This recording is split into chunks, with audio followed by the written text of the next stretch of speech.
Þegar við einföldum svona dæmi, þá þurfum við að hafa í huga hverju að byrja á og við höfum alltaf að byrja á sviga og hér sjáum við að við erum með sviga inni í sviga og reglan er svo að við byrjum alltaf á innsta sviganum og við höfum svo sérstaklega í huga að ef það er mínus fyrir saman sviga þá mun að breyta innihaldinu, sem sagt formmerkjunum og stærðunum þar inni. En við skulum byrja á einfalda og einfalda þá innsta svigan. Skrifum það sem er fyrir utan sviga óbreytt til að byrja með. Svo byrjum við hérna að skrifa óbreyttan upp stærri svigan. Og núna erum við komin að innri sviganum sem við ætlum að fella út.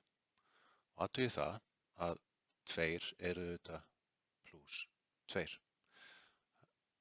Og þessi mínus hérna, hann mun breyta öllu innihaldinu. Þannig að plús 2b verður mínus 2b.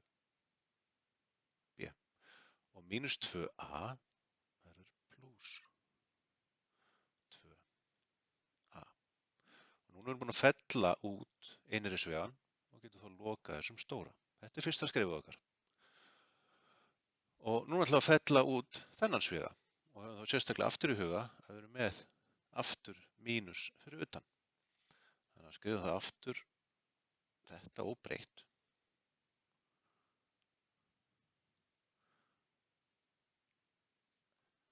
Fyrirgefið, ég þarf að byrja aftur hérna.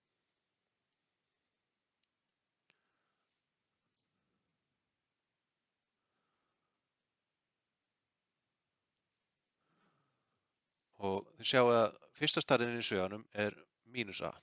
Það er mínus fyrir framan svigan, þannig að þetta breytist í plús a. Og inn í sviganum er næst mínus 2b, þau verður þá plús 2b. Og síðasta stærðin er plús 2a og þau verður þá mínus 2a.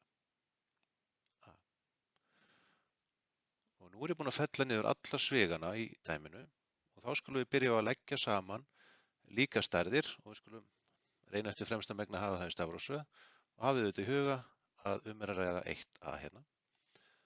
Þannig að við erum með plús 2a hér, við erum með 1a hér í plús og svo erum við með í lokin mínus 2a. Þannig að við gerum 2 plús 1 mínus 2, það endur við með 1a. Svo erum við b-in hérna og líka í huga að hérna er bara 1b. Þannig að 1b pluss 2b er þá bara pluss 3b. Meira getum við ekki einfaldað og þess vegna þetta loka svarið okkar.